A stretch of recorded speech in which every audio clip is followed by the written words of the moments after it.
খুব দরকারি একটা প্রশ্ন।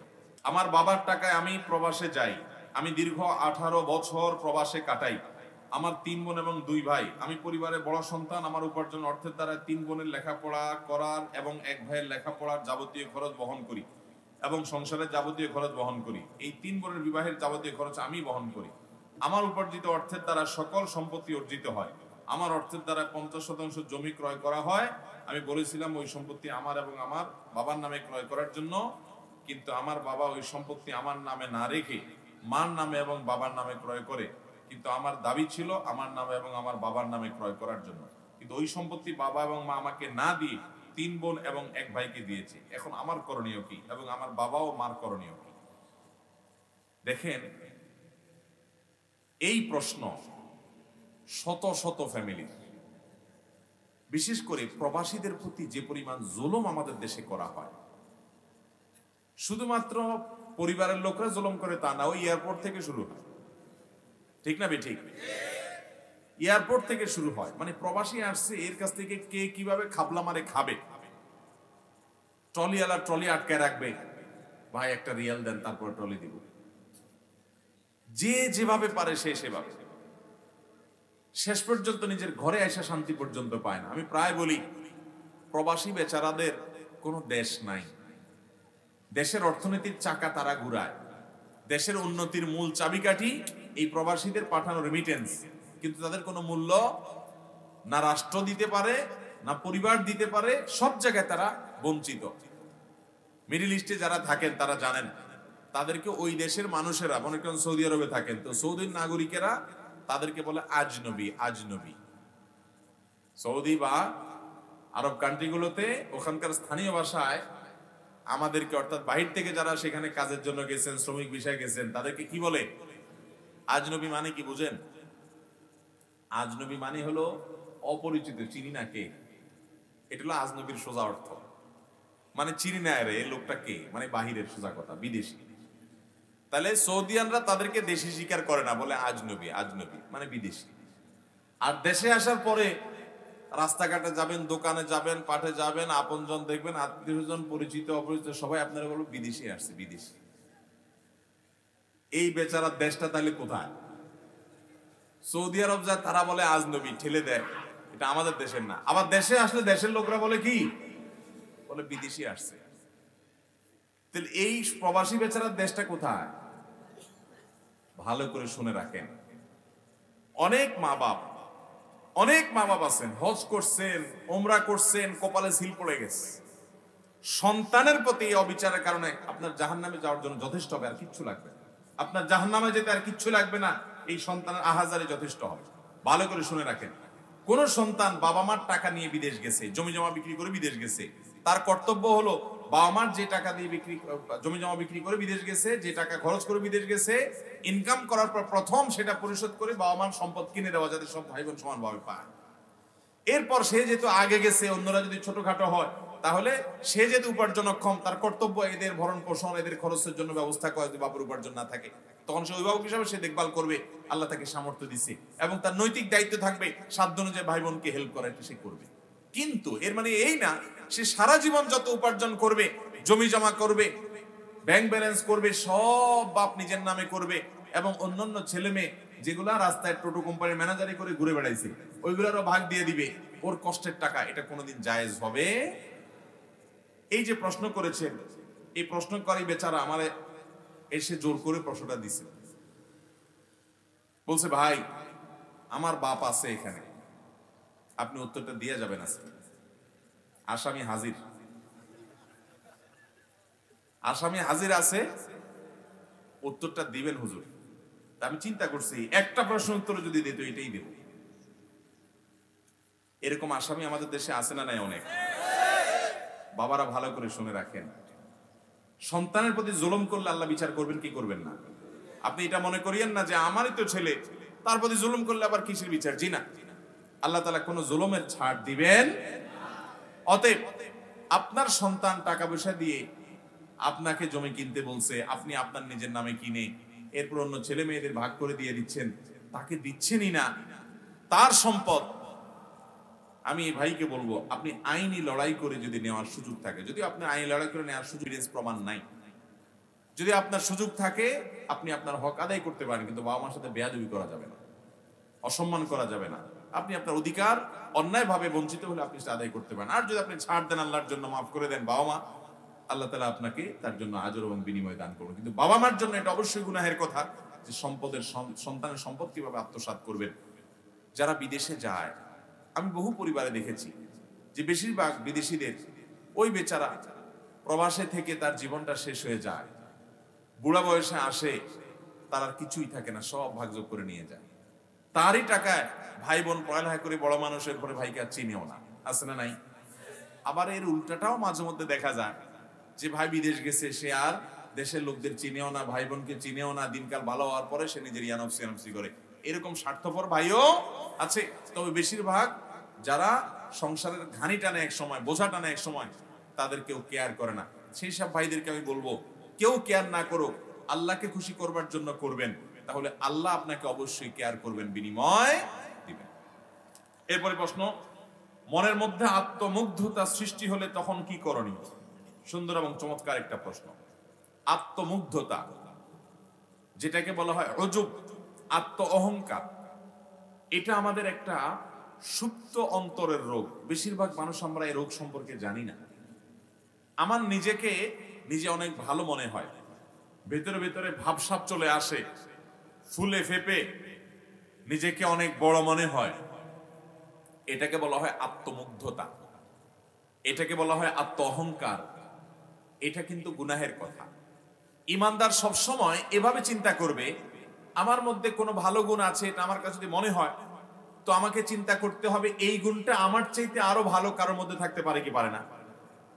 অতএব আমি আমার এই গুণের কারণে অত মুগ্ধ হতে যাব না, এক। দ্বিতীয়ত, আমার এই গুণটার বিনিময় যদি আল্লাহ তাআলা না দেন, তাহলে আমার এই গুণের কোনো দাম আছে? আল্লাহর কাছে অ্যাকসেপ্টেবল হবে কিনা সেটাও আমি জানি না, তাহলে এটা নিয়ে আমার অহংকার করার কি আছে? নাম্বার 3, আল্লাহ আমাকে যে গুণটা দিয়েছেন, আমার কাছে একটা ভালো জিনিস আছে, আলহামদুলিল্লাহ আমি তাহাজ্জুদ পড়ি, আলহামদুলিল্লাহ আমি দান সাদেকা করি, এটা ভালো গুণ আছে। আমি এটা দেখে নিজে নিজে অহংকার না করে আমি চিন্তা করব, নিজেকে বড় মনে না করে চিন্তা করব যে আল্লাহ তাআলা যে গুণটা দিয়েছেন, এই গুণটা যে আমার চিরকাল থাকবে এমন তো কোনো কথা নাই। কত ভালো মানুষ খারাপ হয়ে গেছে, হয়েছে না হয় নাই। নবী সাল্লাল্লাহু আলাইহি সাল্লাম বলেছেন, কিছু মানুষ আছে সারা জীবন ভালো কাজ করতে থাকে, সারা জীবন ভালো কাজ করতে করতে তার আর জান্নাতের মধ্যে মৃত্যু ছাড়ার কোনো তফাৎ নাই, মরলেই সে জান্নাতে যাবে, এত কাছাকাছি চলে যায় জান্নাতের। এরপরে হঠাৎ করে তার রুট চেঞ্জ হয়ে সে বেঈমান হয়ে, আল্লাহর অবাধ্য হয়ে সে দুনিয়া থেকে মারা যায় এবং কাফের হয়ে যায়, শেষ। এরকম কপাল পড়া আছে না নাই? তো আমার ভিতরে যে ভালো গুণ আছে, এটাই যে চিরকাল থাকবে এমন কোনো গ্যারান্টি আছে? এই জন্য ইমানদার কখনো অহংকার করবে না। তার ভিতরে ভালো কিছু দেখলেও সে নানান আশঙ্কার কারণে আল্লাহর কাছে পানা চাইবে, আশ্রয় চাইবে, নিজেকে ছোট মনে করবে, তাহলে আল্লাহ তাআলা তার প্রতি রহম করবেন। আর অহংকার যদি করে, অহংকারের জন্য আল্লাহ তাআলা জান্নাতকে হারাম করে দিয়েছে। আল্লাহ তাআলা আমাদের সবার অন্তরকে অহংকার মুক্ত করার তৌফিক দান করুন। চেষ্টা করবো তো ইনশাআল্লাহ। আমার বিভিন্ন বর্ণনা থেকে আমরা জানতে পারি, গরিবরা ধনীদের তুলনায় আগে জান্নাতে যেতে পারবে। সেটার কারণ তো একেবারে পরিষ্কার। একই লোক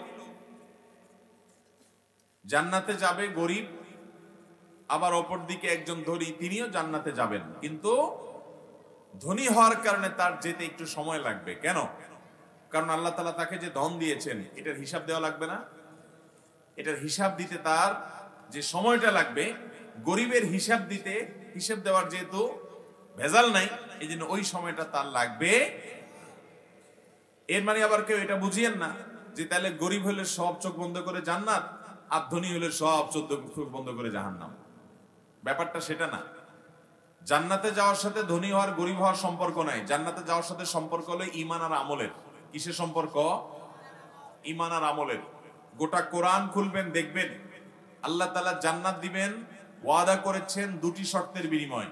ইন্নাল্লাযীনা আমানু ওয়া আমিলুস সলিহাত, যারা ঈমান আনছে এবং ভালো কাজগুলো খুঁটে খুঁটে করছে, খারাপ কাজ করে নাই, তাদের সম্পর্কে আল্লাহ বলেছেন লাহুম জান্নাতুন তাজরি মিন তাহতিহাল আনহার, তাদের জন্য জান্নাত।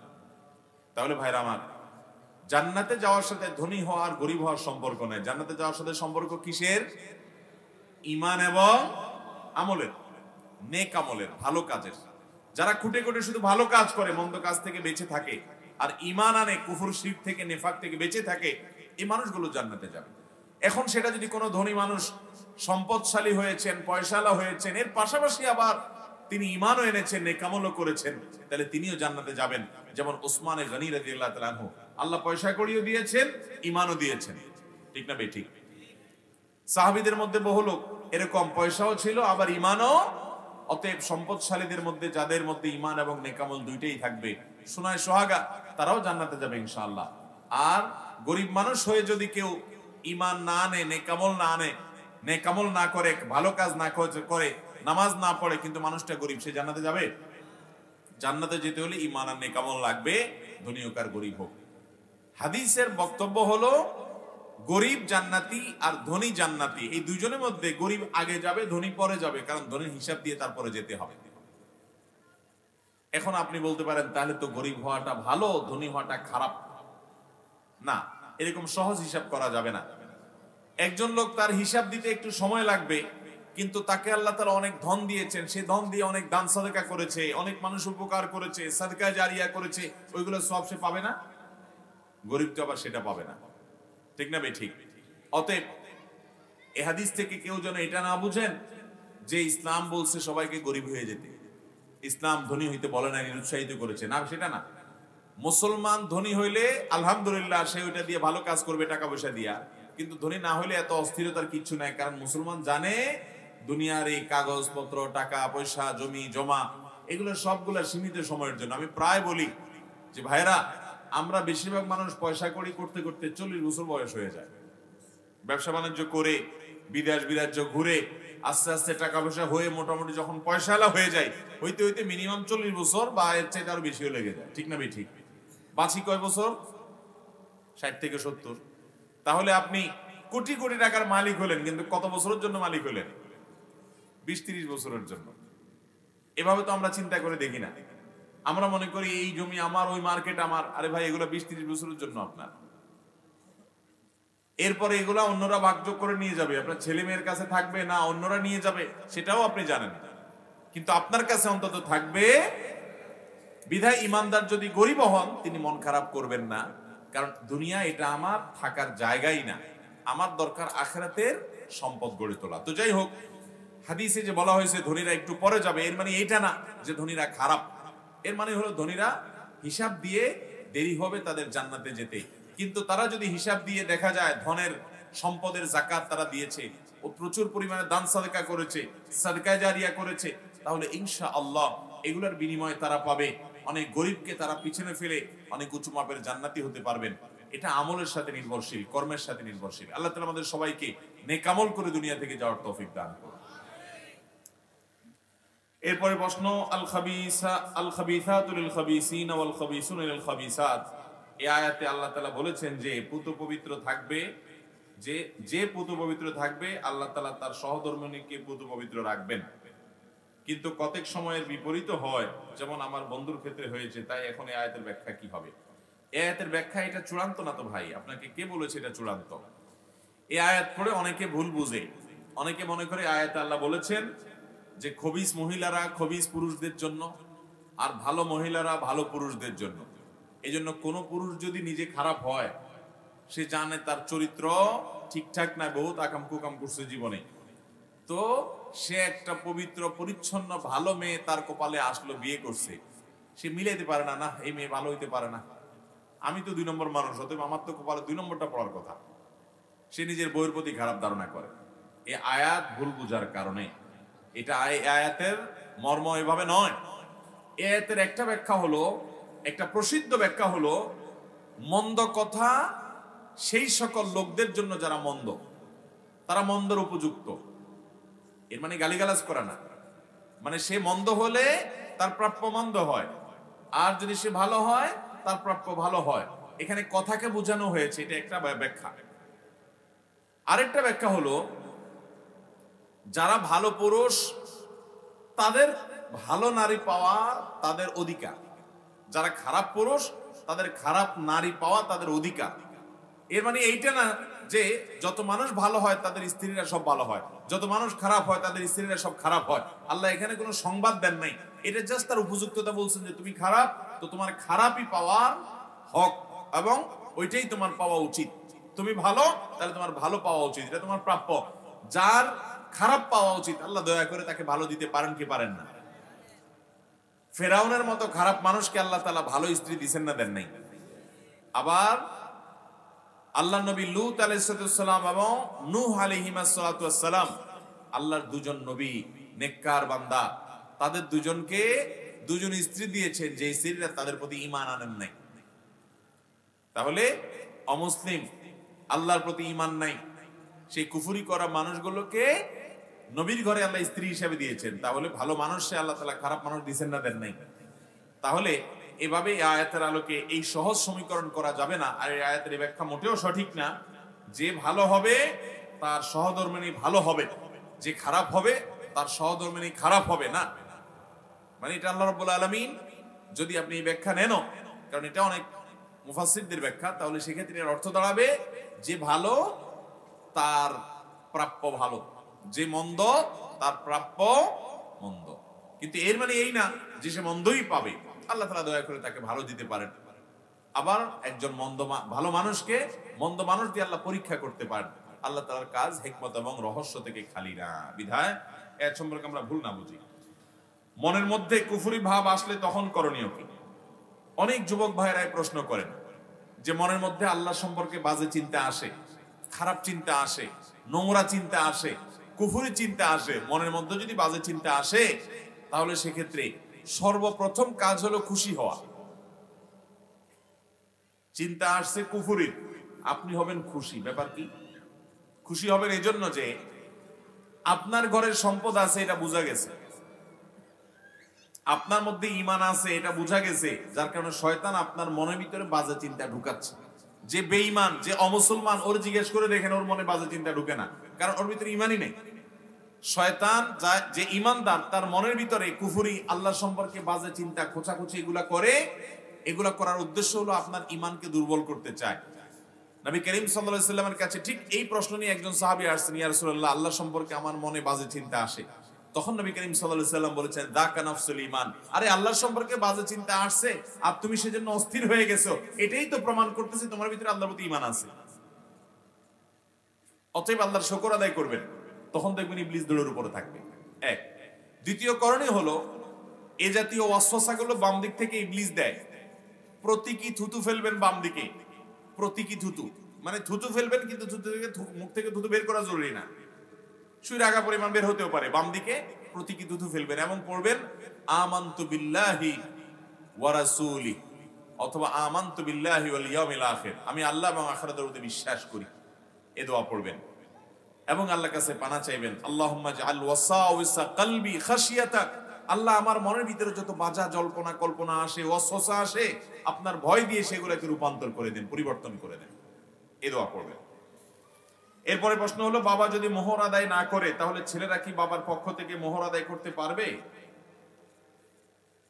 কোন বাবা যদি মোহর আদায় না করে দুনিয়া থেকে চলে যান, মায়ের মোহর আদায় করেন না আপনার বাপ, তাহলে সেক্ষেত্রে আপনারা সন্তান হিসাবে বাবার সম্পদ থেকে আপনার মাকে মোহর পরিশোধ করতে বাধ্য। শুধু পারবে না, বরং এটা আবশ্যক, কারণ মোহর এটা ঋণ। কোন পুরুষ তার স্ত্রীর যদি মোহর আদায় করা ছাড়া মারা যায়, তাহলে এই পুরুষ ঋণ রেখে মারা গেছে, স্ত্রীর পাওনা রেখে মারা গেছে। তিনি অন্য 10 জনের কাছ থেকে, দোকানদারের কাছ থেকে ঋণ রেখে মারা গেলে যদি তার সম্পদ থেকে তার ঋণ পরিশোধ করা লাগে, তো একইভাবে এখানেও সেটা করতে হবে। অতএব বাবা মারা গেছেন, কিন্তু আপনি জানেন আপনার বাবা আপনার মায়ের যে মোহর ধার্য করা হয়েছে সেটা যত টাকাই হোক তখনকার আমলে সেই টাকাটা শোধ করে নাই, তাহলে এখন সন্তান হিসাবে আপনারা বাবার সম্পদ থেকে সেটা শোধ করে দিবেন। যদি বাবার সম্পদ না রেখে যান তাহলে আপনারা নিজেদের থেকে শোধ করতে পারলে ভালো, যদি আবশ্যক না করতে পারলে সেটা উচিত এবং কর্তব্য। মোহর এমন দরকারি জিনিস। অনেক বুড়া মুরব্বীরা আছেন, বিয়ে করেছেন 30, 40, 50, 60 বছরও হয়ে গেছে, অনেকের আছেন এখনো পর্যন্ত বউর মোহর দেন নাই। আছে না নাই? হাজার হাজার লোক। কয়জন মোহর দিচ্ছেন যদি এখন জিজ্ঞেস করি, খুব অল্প সংখ্যক মানুষের হাত তুলবে, আমি জানি। এজন্য মহর দেওয়া ছাড়া যেন মৃত্যু না হয়, এটা প্রাপ্য। মনে করতেছেন আমার বই তো, ঘরের মানুষই তো, কিয়ামতের ময়দানে কোনো ঘরের মানুষ থাকবে না, বিশেষ করে পাওনা দেনার ব্যাপারে প্রত্যেকটা মানুষ তার পাওনা সেদিন বুঝে নেবে। আপনার স্ত্রী দাঁড়ায় থাকবে যে আমার মোহর বাকি ছিল, এখন দিয়ে যাও। আপনার নেক আমল থেকে সেদিন দিয়ে দিতে হবে। এই জন্য মহর পরিশোধ করবেন তো ইনশাআল্লাহ। স্ত্রীর মহর পাই পাই করে হিসাব করে বুঝাই দিবেন। স্ত্রীকে দিলে সে নিতে চাবে না, আমতা আমতা করবে। আমাদের দেশে মেয়েরা অতিরিক্ত লাজুক, ওই চান্সে আপনি বাটপারি করবেন না, চালাকি করবেন না। সে বলবে না না না থাক, আরে লাগবে না লাগবে না, আপনার আচ্ছা ঠিক আছে তাহলে রাখি। সাদা যদি ওই রকম হয়, কোন জামাইকে বলে শ্বশুরি বলছে বাবা পিঠা খাবা, জামাই বলছে মা আম্মা কি পিঠা, আচ্ছা না খেলে না খাও। শাশুড়ি বলছে বাবা পিঠা খাবা, জামা জিজ্ঞাসা করছে মা কি পিঠার কথা বলতেছেন। শাশুড়ি চান্স পাইছে, দায় সারা কোন রকম বলে চান বাঁচতে পারলে বাঁচে। যখন জামাই এক কথা বেশি দুই কথা জিজ্ঞাসা করছে, আচ্ছা না খেলে থাক। এখন অনেক পুরুষ আছে বউরে মহর সাদে এরকম আদার সাথে আদা সাদে না, আদার সাথে আদা সাদে না। বউ যদি বলে কোন রকম না না এগুলা লাগবে না, আচ্ছা তাহলে থাক। এই চালাকি করা যাবে? স্ত্রীর মহর পরিশোধ করে দিবেন, কিয়ামতের ময়দানে কেউ কাউকে ছাড়বে। এরপরে প্রশ্ন হলো, বর্তমানে 2-3 জন বাচ্চা রেখে অনেক মহিলারা পরকিয়া করে, অন্যত্র বিয়ে করছে, স্বামীকে ডিভোর্স দিয়ে বা নিয়ে। এ ধরনের ডিভোর্স সম্পর্কে ইসলাম কি বলে? আর যে পুরুষ পরকিয়ার মাধ্যমে অন্য সংসার ভাঙছে তাদের সম্পর্কে ইসলাম কি বলে? এই ধরনের পরকিয়া বিয়েগুলো ইসলামে কতটুকু জায়েজ? যদিও মহিলারা বলে তারা স্বামীর সাথে সুখী না, তাই পরকিয়ার মাধ্যমে অন্যত্র বিয়ে করে। পরকিয়ার মতো এই জঘন্য ব্যাধি থেকে কিভাবে বাঁচা যায়? দেখুন, এটা দৃষ্টিভঙ্গিগত সমস্যা। একজন মুসলমানের দর্শন হবে, দৃষ্টিভঙ্গি হবে, দুনিয়াটা আমার স্থায়ী জায়গা না, এখানে চিরসুখী হওয়ার জায়গা না। আমার স্বামী, আমার স্ত্রী, তার সাথে আমার চিরসুখ হবে এবং সবকিছু বেটে বলে হবে, এটা জীবনেও আশা করা এটা বোকামি। যদি তিনি অমানুষ হন, তো ফেরাউনের স্ত্রী আসিয়া ফেরাউনের মতো অমানুষের ঘর করেছে। নিষ্পেষণ, নির্যাতন, জুলুম কাকে বলে, কত প্রকার কি কি, সেই জুলুম করে তাকে দুনিয়া থেকে বিদায় করে ছেড়েছে, হত্যা করে ছেড়েছে নিজের স্বামী ফেরাউন আসিয়াকে। আপনি তো তার চেয়ে বেশি নির্যাতিত না। আল্লাহ তাআলা কোরআনে কারিমে এরকম দুজন নারীর দৃষ্টান্ত দিয়েছেন। একজন হলেন ইমরাতে ইমরানের দৃষ্টান্ত, আর একজন হলেন ইমরানের মেয়ের দৃষ্টান্ত, মারিয়ামের দৃষ্টান্ত একজন, আরেকজন হলেন এই আসিয়ার কথা, ফেরাউনের স্ত্রী। মুসলিম মেয়েরা তাদের কথা চিন্তা করবে। এখনকার বেশিরভাগ সংসারগুলোতে অশান্তির মূল কারণ হলো শুকরিয়া নেই, যে আমি এখানে সুখী না। আপনি এখানে সুখী না বুঝলাম, আরেক জায়গায় গিয়ে সুখী হবেন আপনারা গ্যারান্টি কে দিছে? হ্যাঁ, সীমা ছাড়াই গেছে, কোনোভাবে আর সম্ভব না। আল্লাহর দিনও আপনি পালন করতে পারেন না তার সাথে থাকতে গেলে। তাহলে সেক্ষেত্রে মুরব্বীদের সাথে পরামর্শ করেন, ওলামাদের সাথে পরামর্শ করেন, তারপরে সিদ্ধান্ত নেন, হুটহাট করেন না। কিন্তু পরকীয়া কোনো অবস্থাতে জায়েজ হতে পারে? শুধু নাজায়েজ আর হারামই না, পরকীয়া হলো ইসলামে এত জঘন্য অপরাধ। ইসলামী শরীয়তের দণ্ডবিধি এবং শাস্তির যত বিধিবিধান আছে, এর মধ্যে সবচেয়ে জঘন্য, সবচেয়ে কঠোর শাস্তি দেওয়া হয় এই পরকীয়া যারা করে তাদেরকে। কারণ বিবাহিত মানুষ জেনা করলে তার যে শাস্তি, এত নির্মম শাস্তি ইসলামে অন্য কোন অপরাধ করলেও দেওয়ার কথা বলা। তাহলে বোঝা যায় এটা কত ডেঞ্জারাস এবং ভয়াবহ বিষয়। এই জন্য ভাইরা আমার, বিবাহিত মানুষ অন্য বিবাহিত পুরুষ বিবাহিত নারীর সাথে যদি কোনো অবৈধ সম্পর্কে লিপ্ত হয়, এরপর সেখান থেকে চলে যায়। অনেক সময় মেয়েরা ডিভোর্স দিয়ে দেয়, এত সহজ না ডিভোর্স। মেয়ে ডিভোর্স দিলেই ডিভোর্স হয়ে যাবে না। মেয়ে অর্পিত তালাকের পাওয়ার পাইলে, সেই শর্ত যেগুলোর ভিত্তিতে অর্পিত তালাক পাইলো, সেই শর্তগুলো পাওয়া গেলে, তারপরে আবার তালাকের যে অন্যান্য শর্ত সাথে সেগুলো পাওয়া গেলে বিচ্ছেদ হতে পারে, বহু যাওয়া যদির পরে সেটা। অতএব কোন স্বামীর সাথে আপনার বনিবনা হচ্ছে না, আরেক পুরুষের হাত ধরে চলে গেলেন আর কাজী অফিসে গিয়ে একটা ডিভোর্স লেটার পাঠিয়ে দিলেন, এত সহজ না। পরবর্তী সম্পর্কটা জেনা হবে এবং হারাম হবে। একই কথা পুরুষের জন্য প্রযোজ্য, যে আপনি কোনো মেয়ের, কোনো মহিলার সাথে আপনি বিবাহ বন্ধনে আবদ্ধ আছেন, আরেক মহিলার সাথে হারাম সম্পর্ক করলেন, আল্লাহর জমিনের সবচেয়ে কঠিন শাস্তি এটার জন্য হবে। আল্লাহ তাআলা আমাদেরকে ভয়াবহ অপরাধ থেকে বেঁচে থাকার তৌফিক দান করুন। এই অপরাধ আমাদের সমাজে বেড়ে গেছে, এর মূল কারণ হলো পর্দাহীনতা। মূল কারণ কি ভাই? পর্দা না থাকা। পর্দা থাকলে কখনো এই সমস্যা হবে? ফেসবুকে পর্দা নাই, অন্য পুরুষদের সাথে ইটিস পিটিস ফালতু আলাপ, কর্মস্থলে চলে যাচ্ছেন অফিস আদালতে অন্য পুরুষের সাথে আলাপ সালাপ, এগুলো হইতে হইতে আস্তে আস্তে পরকীয়ার দিকে যে আপনি টেরও পান না। আল্লাহ তাআলা কেন পর্দার বিধান দিয়েছেন? আল্লাহ তাআলা আমাদেরকে বুঝার তৌফিক দান করুন। ডাক্তারি পরীক্ষার জন্য বোতলে করে আনা পেশাব বা পায়খানা পকেটে নিয়ে নামাজ পড়লে নামাজ হবে কিনা? আমরা অনেকেই পেশাব বা পায়খানার মলমূত্রের যে স্যাম্পল দেওয়ার জন্য দেখা যায় অনেক সময় আপনার হাসপাতাল থেকে শিশি দেওয়া হয়, সেটার সাথে নেই, কিংবা অনেক সময় নিয়ে আসতে হয়, বা অনেকে নিয়ে আসেন। যদি এরকম হয় তাহলে সেক্ষেত্রে ওইগুলোকে সাথে নিয়ে, ধরুন পকেটে নিয়ে বা ব্যাগে নিয়ে, আপনি ওই ব্যাগ শরীরের মধ্যে লেগে আছে বা পকেটে রাখলেন, তো রেখে আপনি নামাজ পড়ছেন, নামাজ হবে না। কারণ হলো আপনি নাপাক সাথে নিয়ে নামাজ পড়ছেন। এই নাপাকটা সাথে নিয়ে নামাজ পড়ার কারণে নামাজ হবে না।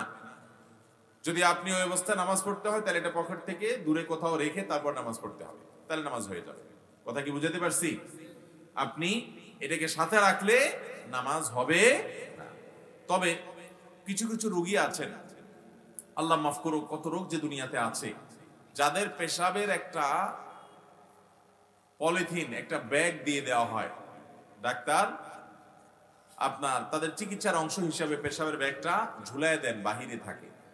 তারা যে পেশাবটা করেন, ওই পেশাবের রাস্তা দিয়ে পেশাবটা এসে বাহিরে ব্যাগে জমা হয়, সেখান থেকে পরে এটা রিমুভ করতে হয়।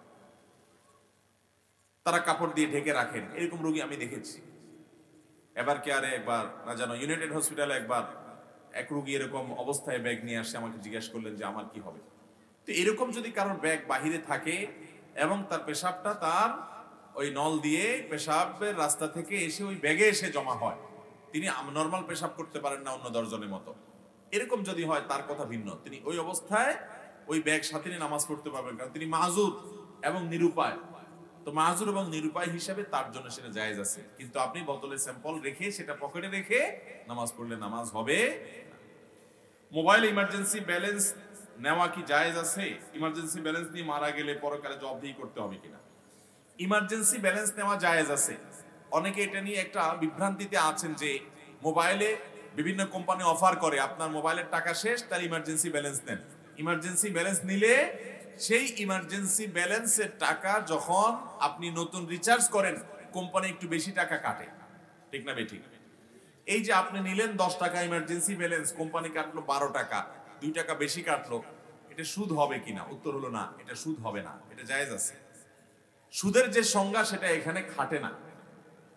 আপনি নগদ টাকার বিনিময়ে টাকা দিলেন, লোন নিলেন, আবার দেওয়ার সময় বাড়াই দিলেন, শর্তই ছিল সেরকম, সেটা আর এটা এক না।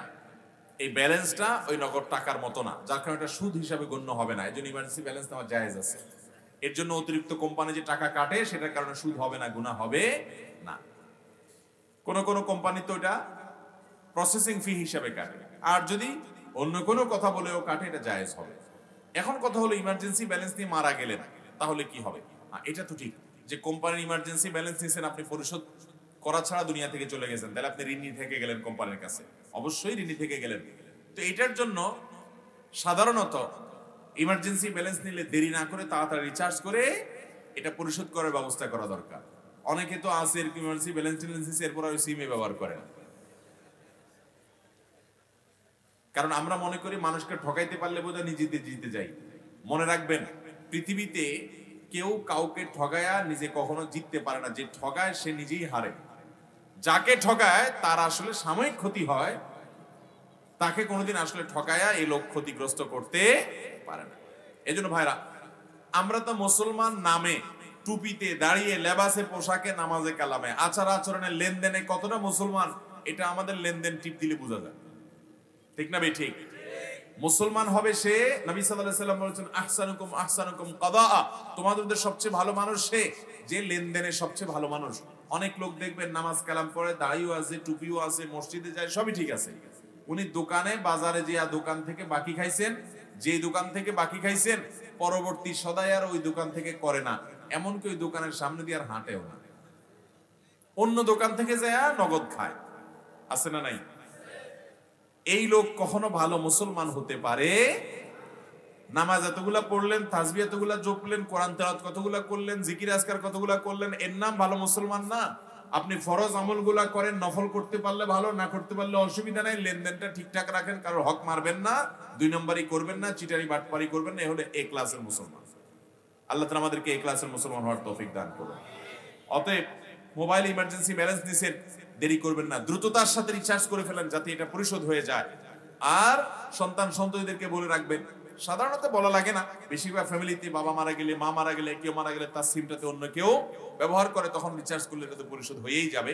তারপরেও ওসিয়ত করে যেতে পারি আমরা সতর্কতার জায়গা থেকে, যে আমার মোবাইলে কখন ইমার্জেন্সি ব্যালেন্স নেওয়া থাকলে সেটা যেন পরিশোধ হয়ে যায়, সেজন্য তোমরা উদ্যোগ নিও এবং খেয়াল করিও। এটা বলে দেওয়া যাওয়া যেতে পারে। লম্বা প্রশ্ন দেখা যায়। আমি আব্দুল আউয়াল, যে কোনো নতুন কাপড় সেলাই করা বা রেডিমেড কেনার পর না ধুয়ে পরিধান করলে নামাজ পড়লে নামাজ হবে কিনা? নতুন কাপড় বাজার থেকে কিনে আনছেন, এটা পরে নামাজ পড়লে নামাজ হবে? আপনাদের কি মনে হয়, হবে নাকি হবে না? হবে না। মিশ্র অনুভূতি। যারা হবে না বলতেছেন, কারণ কি বলেন? হ্যাঁ, নাপাক থাকতে পারে। আমি জানি না এটা কিভাবে দুইছে টুইছে, এই তো না ভাই, এটা সঠিক না। যারা উত্তর দিয়েছেন যে নতুন কাপড় ধোয়া ছাড়া নামাজ পড়া যাবে, তাদের উত্তর সঠিক।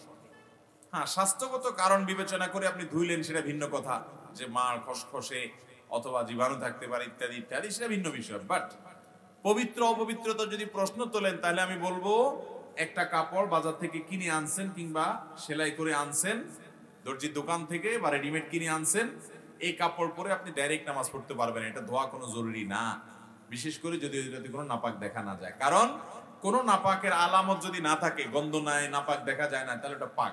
অহেতুক সন্দেহ করে খুঁতখুঁতের স্বভাবের কারণে ওইটাকে নাপাক ধরা যাবে।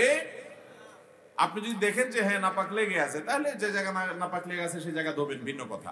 কিন্তু কে ধুইছে, কোত্থেকে ধুইছে, আদৌ ধুইছে কিনা, এটা পাক না নাপাক, যেহেতু নাপাকের কোনো আলামত নাই, অতএব এটাকে পাক ধরবেন। কথা কি বুঝাতে পারছি? বিধায় নতুন কাপড় অথবা সেলাই করে আনছেন দর্জি দোকান থেকে, সেই সমস্ত কাপড় চোপড় এগুলো আপনার সরাসরি পরা যাবে, নামাজ পড়া যাবে, কোনো অসুবিধা নেই। তবে ধুয়ে নিতে পারলে স্বাস্থ্যগত দিক থেকে, নানা দিক থেকে ভালো হতে পারে, সেটা ভিন্ন বিষয়। এরপরে প্রশ্ন হলো, আমি নামাজের জামাতে তাকবীরে উলা এবং সূরা ফাতিহা পাই নাই, এখন আমি ইমামকে কোন স্থানে পেলে আমার প্রথম রাকাত গণনা হিসাবে উপযুক্ত হবে? দেখেন, আপনার ইমামকে যদি আপনি রুকুতে পান, তাহলে আপনি সে রাকাত পেয়েছেন, সেটা গণ্য হবে। কোথায় পেলে রাকাত পাইছেন গণ্য হবে? রুকুতে। আল্লাহু আকবার বলে ইমামকে রুকুতে পাইছেন, আপনি আল্লাহু আকবার রুকুতে গেছেন, ইমাম উঠে গেছে, আপনি গেছেন, তারপর ইমাম উঠে গেছে, তারপর আপনি রাকাত পেয়ে গেছেন। কথা কি বুঝাতে পারছি? অতএব রুকুতে পাওয়া পর্যন্ত রাকাত পেয়ে গেছেন, কিন্তু আপনি রুকুতে যাবেন, এতক্ষণ ইমাম সাহেব সামিউল আলহামদুলিল্লাহ দাঁড়ায় গেছেন, তাহলে আপনার রাকাত গণ্য হয় নাই। যখন রাকাত গণ্য হয় নাই, তাহলে আপনি কি করবেন? ইমামের সাথে শামিল হবেন না দাঁড়ায় পরের রাকাতে যুক্ত হবেন? বলেন দেখি, শামিল হলে লাভ কি? রাকাত তো এটা গণ্য হবে না। কি লাভ? লাভ আছে? কি লাভ? সেজদা গিয়ে আপনি তাসবিহ পাঠ করবেন, সব হবে না? নাই। অনেক লোক আছে দেখবেন যে দৌড়ায় দৌড়ায় আসছে ট্রেন ধরার জন্য, আয়সা দেখে ট্রেন ছেড়ে দিয়েছে, মানে ইমাম সাহেব রুকু থেকে উঠে গেছে, এরপরে দাঁড়ায় থাকে, আফসোস করে রাকাতটা মিস হয়ে গেল, দাঁড়ায় থাকে। ইমাম সাহেব সেজদা দুইটা দিয়ে পরের রাকাতে দাঁড়ানোর পরে যায় ইমাম সাহেব যোগ দেয়। দেখছেন না এরকম লোক? সরাসর বল, আপনি দাঁড়ায় থাকলে কি সব পাইলেন? আপনি যদি যোগ দিয়ে ফেলতেন, রাকাত গণ্য না হইতো, কিন্তু সেজদা দিছেন দুইটা, সেজদার মাঝখানে দোয়া পড়ছেন, আবার তাকবীর দিছেন, আপনি সব পাবেন না? ফামান ইয়ামাল মিসকালা যাররাতিন খায়রান ইয়ারা, বিন্দুমাত্র ভালো কাজ করলে আল্লাহর কাছে তার সওয়াব পাওয়া যাবে কি যাবে না? অতএব এটা দাঁড়ায় থাকাটা ভুল। এরপরে প্রশ্ন হলো, মুসাফির সফর থেকে ফিরে নিজ এলাকায় প্রবেশ করলেই পুরো সালাত আদায় করবে, নাকি নিজ ঘরে ফেরার পর পুরো আদায় করবে? খুব দরকারি একটা প্রশ্ন। ধরুন আপনি এই গ্রামের বাসিন্দা, আপনি এখান থেকে ঢাকায় গেছেন সফরে একটা কাজে, কাজ শেষ করে আপনি ঢাকা থেকে ফিরে আসছেন। এখন আপনি ঢাকা থেকে ফিরে আসার পর আপনার গ্রামের, আপনার এলাকার এরিয়ার ভিতরে ঢুকছেন, ঢুকে নামাজ পড়বেন। আপনি এখনো ঘরে আইসা পৌঁছান নাই, সফরে থাকলে তো কসর করা লাগে, জোহর আসর এবং এশা, এগুলো 4 রাকাতেরটা কয় রাকাত? 2 রাকাত। এখন আপনি আপনার এলাকায় ঢুকছেন কিন্তু বাড়ি পর্যন্ত যান নাই, আপনি কি কসর পড়বেন না পুরা পড়বেন? এ হলো প্রশ্ন। এই প্রশ্নের উত্তর হলো, আপনি যদি নিজের এলাকার এরিয়াতে প্রবেশ করে যান তাহলে পুরো নামাজ পড়বেন। কারণ আপনি এলাকার এরিয়া থেকে বাহির হইলে কসর শুরু, সফরের সুবিধা শুরু। ওই এলাকার এরিয়াতে ঢুকে গেছেন, তখন কসরের সুবিধা শেষ, আপনি পুরো নামাজ পড়তে হবে। নিজের বাড়ি পর্যন্ত গেলে পুরো নামাজ পড়বেন, ব্যাপারটা এরকম না। যেই এরিয়া থেকে বের হলে কসর শুরু হয়েছে, সফর শুরু হয়েছে, ওই এরিয়ার ভেতরে প্রবেশ করলেই কি হয়ে গেল? তিনি মুকিম হয়ে গেলেন এবং পুরো নামাজ পড়বেন। ধরুন ঢাকা উত্তর সিটি কর্পোরেশনের এলাকার মানুষ, আপনি সফর করে চট্টগ্রাম গেছেন, চট্টগ্রাম থেকে আপনি আপনার বাসা উত্তরা বা টঙ্গী ওইদিকে, আপনি হয়তো উত্তরা এলাকাতে ঢুকে গেছেন, এখন নামাজ পড়তেছেন, আপনি পুরো নামাজ পড়বেন, কারণ আপনি আপনার এলাকাতে প্রবেশ করে গেছেন। কথা কি বুঝাতে পারছি? এরপরে প্রশ্ন, বর্তমানে অনেক মানুষ অনলাইন দ্বারা প্রভাবিত হয়ে বিভিন্ন ভ্রান্ত মতবাদের দিকে ধাবিত হচ্ছে, এক্ষেত্রে মুসলিম উম্মাহ সহিহ মানহাজের উপর অটল থাকতে করণীয় কি? খুব দরকারি একটা প্রশ্ন ভাই। অনলাইনে অনেকে বিভিন্ন উড়াধুড়া দাওয়াত পেয়ে বিভ্রান্ত হয়ে যাচ্ছেন। আপনারা অবাক হবেন, কোরআনের তাফসিরের নামে বিভিন্ন ফেসবুক পেজ খুলে তাফসির করা হচ্ছে। আমি সেদিন দেখলাম একজন বেপর্দা মহিলা বসে বসে তাফসির করতেছে। পরে একটু ভালো করে শুনে দেখি খ্রিস্টান, কিন্তু করতেছে কি? কোরআনের তাফসির। কোরআনের তাফসির নাম দিছে যাতে করে মুসলমানরা শুনে। এবার সে খুব কৌশলে মুসলমানদেরকে খ্রিস্টান বানাচ্ছে। বাংলাদেশে শত শত হাজার হাজার মানুষ খ্রিস্টান হচ্ছে এইভাবে বিভ্রান্ত হয়ে, মানুষ না জানার কারণে। কিছু লোক আছে অতি পণ্ডিত, জেনারেল শিক্ষিত মানুষ, 2-4টা কোরআন হাদিসের আয়াত হাদিস জানার পর নিজের মহাপণ্ডিত ভেবে এই সমস্ত জায়গায় অজায়গায় গিয়ে ধরা খায়। হিজবুত তাওহীদ একটা গ্রুপ বাইর হইছে, এরা দেখবেন আপনাকে তারা নতুন ইসলাম শিখাবে। কি শিখায় তারা? তারা কিন্তু ইসলাম শিখায় না। কি শিখায়? তাদের ইমাম আছে, ইমাম নাই। এমন ইমাম আছে, আল্লাহর বান্দা মাঝে মধ্যে খুতবা পড়ে যে শুনি, শুধুমাত্র তার অবস্থাটা আপনাদের সামনে তুলে ধরার জন্য বলা, না হলে তার ব্যক্তিগত দোষ আমার চর্চা করার আমার একটা অভ্যাস নাই। আমি কারো ব্যক্তিগত দোষ চর্চা করি না, সাধারণত চেষ্টা করি এটা থেকে বেঁচে থাকার। কিন্তু যেহেতু মানুষকে গোমরাহ করছে, সেজন্য এটা না বললে নয়। এই ভদ্রলোক যখন কোরআনের আয়াত পড়ে, মক্তবের ছোট ছোট বাচ্চা, এই যে আপনাদের আনন্দ করে যে মাদ্রাসার বাচ্চারা, এই বাচ্চাদেরকে যদি শুনান, তারাই বলবে আরে আঙ্কেল কি পড়ে এগুলা, তো পুরাটাই রং। ওটা পড়ার উচ্চারণটাই হয় না। আরবির অর্থ বোঝা তো অনেক পরের কথা। এই লোক বলে এমামুজ্জামান, জমানার বলে এমাম। আবার এই জমানার এমামের মূল যে এমাম ছিল প্রতিষ্ঠাতা, সে এমাম সাহেব আবার বিড়ি সিগারেট খাইতো সারাদিন। সিগারেট খাওয়া ছবি আছে ওনার, সিগারেট খাইতো। টাকমন নিচে লুঙ্গি পড়তো ভদ্রলোক, দাড়ি ছিল না। এখনকার এমামেরও নাই। তারা মহিলা পুরুষ পর্দা পশিদার বালাই নাই বললেই চলে, কিন্তু তাদের একটাই কাজ, হুজুরদেরকে, সকল আলেমদেরকে তারা ধর্ম ব্যবসায়ী বলে গালি দেয়। আলেমদেরকে ধর্ম ব্যবসায়ী বলে গালি দেয় দেশে 2 শ্রেণীর মানুষ। এক হলো চরম ইসলাম বিদ্বেষী নাস্তিক, আর এক হলো ইহুদি খ্রিস্টানদের টাকায় চলা এই সমস্ত হিজবুত তাওহীদরা। এই সমস্ত মানুষগুলো যে বিভ্রান্ত, এটার উপরে আমার 1 ঘন্টার একটা আলোচনা আছে, দালিলিক আলোচনা। আমি হিজবুত তাওহীদের সমস্ত বই পুস্তক তাদের অফিস থেকে সংগ্রহ করে, আমি তখন সৌদিতে ছিলাম, নিয়ে গেছি সেখানে। তাদের বইগুলো পড়ে পড়ে দাগায় দাগায় কোরআন হাদিসের আলোকে তাদের বিভ্রান্তিটা আমি তুলে ধরেছি। 1 ঘন্টার উপরে অনলাইনে আছে, ওটা দেখে নিতে পারেন। এটা একটা ভ্রান্ত ফেরকা, যে তার একটা প্রমাণ হলো নবীজি সাল্লাল্লাহু আলাইহি সাল্লাম বলেছেন, মান ক্বালা হালাকান নাস ফাহুয়া আহলাকুহুম, যে বলবে সবাই গোমরাহ হয়ে গেছে, কেউ প্রকৃত ইসলামে নাই, আমরাই প্রকৃত ইসলামে আছি, নবীজি বলেছেন এ হলো সবচেয়ে বড় গোমরাহ। সব আলেম ওলামারা ইসলাম বুঝে নেয়। উনি সূরা ফাতিহাটাই সহি করে পড়তে পারে না, অর্থ বোঝাতে পরের কথা। উনি ইসলামের ইমাম হয়ে গেছে, উনি প্রকৃত ইসলাম। তো অনলাইনে এরকম অনেক ভুলভালের পিছনে মানুষ পড়ে। কোরআনের তাফসিরের নাম দিয়ে খ্রিস্টান মিশনারিরা বিভ্রান্ত করছে, গোমরাহ করছে। এটা রীতিমতো অন্যায়, অপরাধ। এটা রীতিমতো জঘন্য, বিচারযোগ্য অপরাধ, যে মানুষকে কোরআনের তাফসিরের নাম দিয়া খ্রিস্টান ধর্মে দীক্ষিত করছে। খ্রিস্টান ধর্ম বলে না, বলে আহমদি, সরি ঈসাই মুসলমান। কি নাম দিছে? ঈসাই মুসলমান। কাদিয়ানীরা নিজেদেরকে কাদিয়ানী বলে না, বলে কি আহমদী মুসলমান। এরকম নানামুখী ফাঁদ শয়তান এঁটে রাখছে, আপনি টেরও পাবেন না কোন গর্তে পা দিচ্ছেন, কোন চোরাবালিতে পা দিয়েছেন, আপনি হারিয়ে যাবেন। এই জন্য অনলাইনে অফলাইনে ইসলামের লেভেল দেখেই ইসলাম নিয়ে নিবেন, এত সহজ নয়।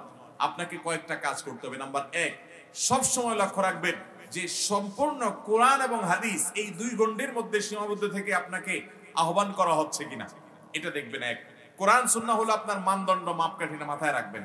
নাম্বার 2, ওলামায়ে হক যারা সত্যের কথা বলেন আবার সেটার উপরে আমল করেন, নিজে যা বলেন সেটার উপরে আমল করেন, দুনিয়া লোভী না, মুত্তাকি পরহেজগার, কোরআন হাদিসের বাস্তব নমুনা তাদের মধ্যে আছে, এই মানুষগুলোকে অনুসরণ করবেন এবং আল্লাহর কাছে দোয়া করবেন, আল্লাহুম্মা আরিনাল হাক্কা হাক্কান ওয়ারযুকনা ইত্তিবাআহ ওয়া আরিনাল বাতিলা বাতিলান ওয়ারযুকনা ইজতিনাবাহ।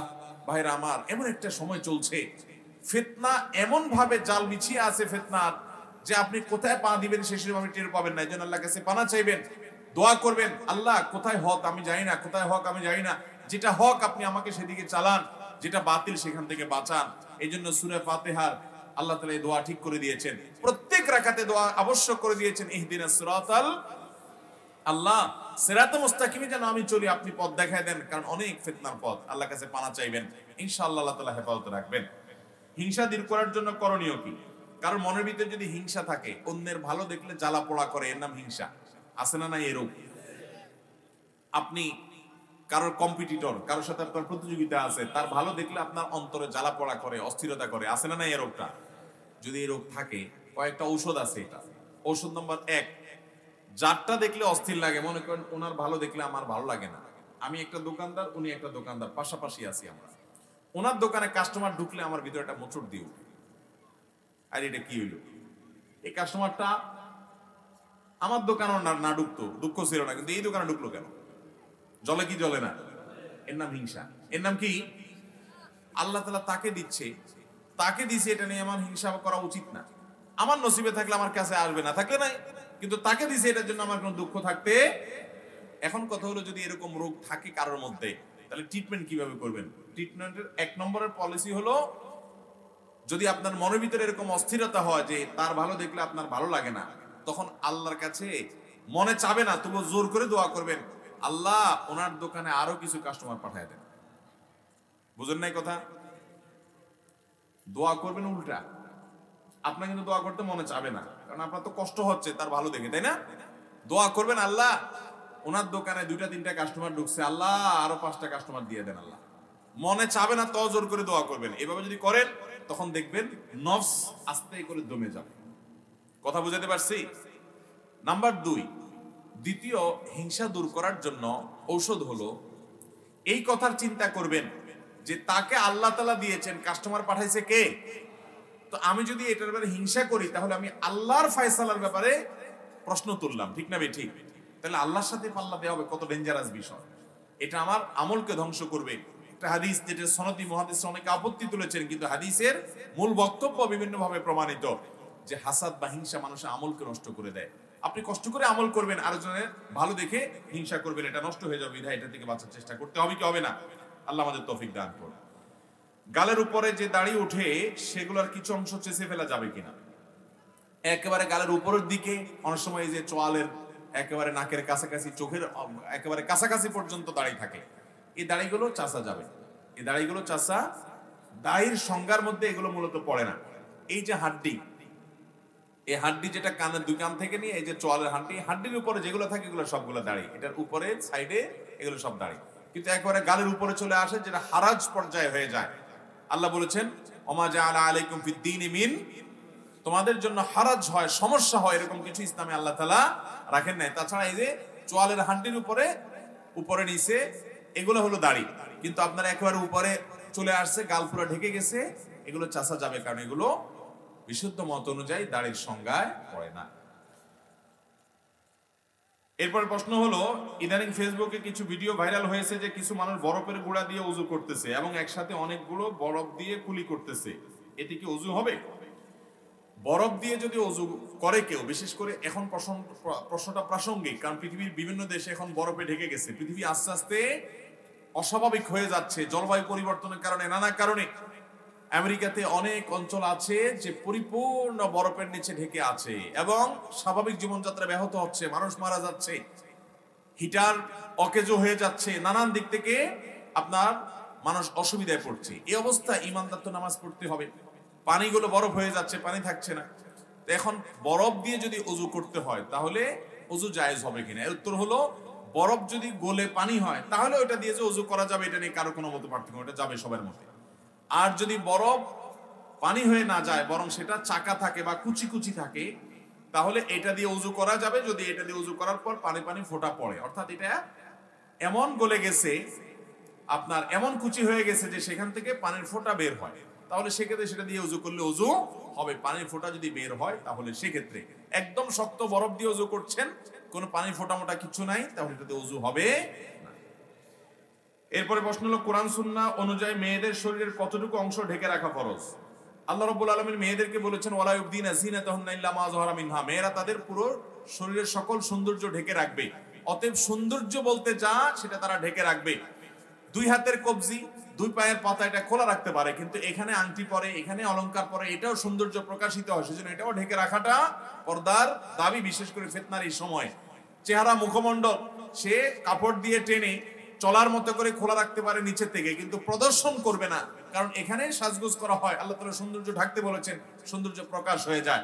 এই জন্য সৌন্দর্য যাতে প্রকাশিত না হয় সেই চেষ্টা করতে হবে। আজকাল অনেক পর্দা বাইরেছে, টেডি পর্দা, এখানে আপনার ওড়নারে এমন ভাবে টাইট করে পেঁচায় দেয় যে চেহারা আরো সুন্দর করে প্রকাশিত হয়, এটা পর্দা হবে না, এটা পর্দা হবে না।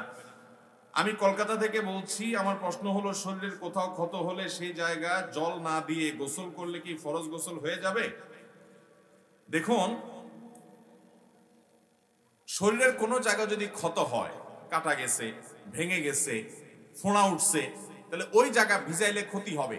তাহলে ওই জায়গাটাকে পলিথিন বা কিছু দিয়ে পেঁচায়ে অন্যান্য জায়গায় পানি দিবেন, অন্যান্য জায়গা ধোবেন, ওই জায়গাটার উপরে ভিজা হাত দিয়া ওই পট্টির উপরে, পলিথিনের উপর দিয়ে মুছে নেবেন, বাস গোসল হয়ে যাবে। কথা কি বুঝতে পারছি?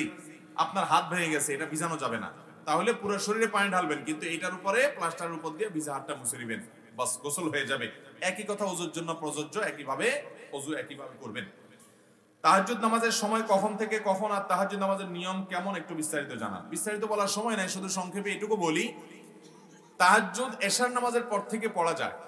এশার নামাজ শেষ, আপনি দুই রাকাত করে তাহাজ্জুদ নিয়মে পড়বেন, এটা এক প্রকারের তাহাজ্জুদ। কিন্তু আসল তাহাজ্জুদ, হুজুদ শব্দের অর্থ হলো ঘুম থেকে উঠে যে নামাজ পড়ে। আসল তাহাজ্জুদ হবে ঘুম থেকে উঠে, বিশেষ করে রাতের শেষ 3 ভাগের তৃতীয়াংশে আপনার একেবারে ফজরের আগে যে সময়টা, ওই সময়টা হলো তাহাজ্জুদের জন্য আদর্শ সময়, কারণ আল্লাহ তখন দুনিয়া আসমানে নেমে আসেন, মানুষকে ডেকে ডেকে ক্ষমা করেন। ওই টাইমে পড়তে পারলে সবচেয়ে বেটার। ওই টাইমে না পড়লে আপনি ঘুম থেকে উঠে রাতে যে কোনো সময় পড়লেই তাহাজ্জুদ হবে। এমনকি এশার পরে পড়লেও মর্যাদার দিক থেকে কম হলো, সেটাও এক প্রকারের তাহাজ্জুদ হিসাবে গণ্য হবে, কিয়ামুল লাইল বা রাত জেগে নামাজ পড়া হবে। তাহাজ্জুদের নামাজ দুই রাকাত করে পড়বেন। সালাতুল লাইলি ওয়ান নাহারি মাসনা মাসনা হাদিসে আসছে, রাত এবং দিনের নামাজ দুই রাকাত করে পড়বেন, এবং সেটা পড়বেন যত ধীরে ধীরে সম্ভব, যত আস্তে আস্তে সম্ভব। নির্দিষ্ট কোনো সূরা নাই, সূরা ফাতিহার সাথে যে কোনো সূরা মিলাতে পারেন। অনেকে বলে প্রথম রাকাতে অমুক সূরা লাগবে, দ্বিতীয় রাকাতে তমুক সূরা লাগবে, ওইটা এতবার লাগবে, এগুলো ভিত্তিহীন কথা, মানে এটা কোনো আবশ্যক না। আপনি চাইলে এক রাকাতে কয়েক সূরা পড়তে পারেন, কিন্তু শরীয়ত কোনো ফিক্স করে দেয় নাই। নিয়ত করবেন আমি তাহাজ্জুদের নামাজ পড়তেছি, সুন্নতের নিয়ত করে পড়বেন, নফল নিয়ত করে পড়লেও নামাজ হয়ে যাবে। দুই রাকাত করে 8 রাকাত পড়বেন, আর কম বেশি করলে অসুবিধা নাই, কিন্তু দীর্ঘ রুকু সিজদা দিয়ে করবেন এবং শেষে দোয়া করবেন। এরপরে প্রশ্ন হলো, আমরা যখন ওয়াশরুমে বালতির পানি দিয়ে গোসল করি, তখন ওয়াশরুম ছোট হওয়ার কারণে গোসলের ছিটা পানি বালতিতে পড়ে, যদি ফরজ গোসল হয় তাহলে কি বালতির অবশিষ্ট পানি নাপাক হয়ে যাবে? এক্ষেত্রে শরীয়তের হুকুম কি? খুব দরকারি একটা প্রশ্ন। ছোটখাটো গোসলখানাতে আজকাল আমরা গোসল করি, তো বালতিতে পানি আছে, ধরেন ভালো পানি, আপনি ঝর্ণাতে গোসল করতেছেন অথবা মগ দিয়ে গোসল করতেছেন, বালতিতে পানির ফোঁটা পড়তেছে, তো ছোটখাটো যে ফোঁটাগুলো পড়ে এর কারণে কি হবে না, বালতির পানি নাপাক হবে। বালতিতে যদি নাপাক পড়ছে, ডাইরেক্ট নাপাক পড়ছে, আপনি দেখছেন সেখানে 1 ফোঁটা 2 ফোঁটা নাপাক পড়ছে, তাহলে সেটা নাপাক হয়ে যাবে। কিন্তু গোসল করতেছেন, সেখান থেকে ছিটা পড়ে পানি গেছে, এর কারণে বালতির পানি কি হবে না, নাপাক হবে। ইমামের জন্য ফরজ ও জোহরের সুন্নত নামাজ আদায় না করে ইমামতি করা যাবে কিনা? ইমাম কেন, মুক্তাদি, মুসল্লি সবার জন্য একই কথা প্রযোজ্য। সুন্নত আগে পড়বে, তারপরে ফরজ পড়বে, ফজর এবং জোহরে। যদি ফজর এবং জোহরে যেহেতু আগে সুন্নত আছে, এই সুন্নত যদি কেউ না পড়ে, এদিকে ইমাম সাহেবের ইমামতি করার সময় হয়ে গেছে। ইমামতি করলে ইমামতি হয়ে যাবে, তার পিছনে নামাজও শুদ্ধ হয়ে যাবে, তবে সুন্নত নামাজটা তিনি পরে পড়বেন। এটা মুক্তাদির জন্য যা, ওনার জন্য তা। এগুলো নিয়ে খুব বেশি কড়াকড়ি অনেক সময় করি যে ইমাম সাহেব আসলো, কই সুন্নত পড়ানো নামাজ শুরু করে দিছে, আজকে হয়তো সময় পায় নাই, উনি পরে পড়বে। হ্যাঁ, ইমাম সাহেব যদি প্রতিদিন এই কাম করে তাহলে সেক্ষেত্রে এটা দোষণীয়। আবার এটাও তো হতে পারে ইমাম সাহেব ঘরে সুন্নত পড়ে আসছে, আপনি হয়তো ইমাম সাহেবদের পিছে লাগালাই করবেন না। আমাদের সমাজে দেখবেন ইমাম মুয়াজ্জিনের পিছনে লাগতে যে কি মজা লাগে, সব মুসল্লিরা মিলে ওই দুইটা লোকের পিছে লাগবে, ঠিক না বেঠিক? ওলামা একরাম নবীদের ওয়ারিস, তাদের ভালোবাসবেন, শ্রদ্ধা করবেন, পারলে উল্টা তাদের খোঁচাখুচি করেন, কেমন মুসলমান? এরপরে প্রশ্ন হলো, একামত শুরু হলে মুক্তাদি ঠিক কখন দাঁড়াবে? অনেকে বলেন হাইয়া আলাস সালাহ হাইয়া আল ফালাহ বলার সময় দাঁড়াবে। ভাইরা আমার, একামত যখন শুরু হবে তখন মূলত হাইয়া আলাস সালাহ হাইয়া আল ফালাহ বলার সময় একামত শুরুতে দাঁড়ায় যাবে ইমাম মুক্তাদি সবাই, এটাই হলো মাসআলা। তবে বিভিন্ন ফিকহের কিতাবে যে বলা আছে, হাইয়া আলাস সালাহ হাইয়া আল ফালাহ বলার সময় দাঁড়াবে, ওইটার উদ্দেশ্য হলো এটা হলো শেষ সময়। শুরু থেকে দাঁড়ায় যাবেন আল্লাহু আকবার আল্লাহু আকবার, যখন তাকবীর শুরু করে দিবে একামত শুরু হবে তখন থেকে দাঁড়ায় যাবেন। যদি আপনি দাঁড়াইতে না পারেন, হাইয়া আলাস সালাহ হাইয়া আল ফালাহর সময় অবশ্যই দাঁড়াবেন, ওটা হলো লাস্টের সময়। এই জন্য বিভিন্ন ফিকহের কিতাবে সেটা বলা হয়েছে। অনেকে এটাকে ভুল বোঝে, অনেক মসজিদে দেখবেন মানুষ বসে থাকে, ওই মুয়াজ্জিন সাহেব হাইয়া আলাস সালাহ হাইয়া আল ফালাহ বলে তারপর দাঁড়ানো শুরু হয়, এটা ভুল কথা। বিশুদ্ধ মত অনুযায়ী এটা দাঁড়ানোর সময় না, বরং একামতের শুরু থেকে কি করবে, দাঁড়ায়া যাবে। হাইয়া আলাস সালাহ বলা ছাড়া দাঁড়ানো যাবে না, এরকম মনে করাটা সঠিক নয়। এরপরে প্রশ্ন হলো,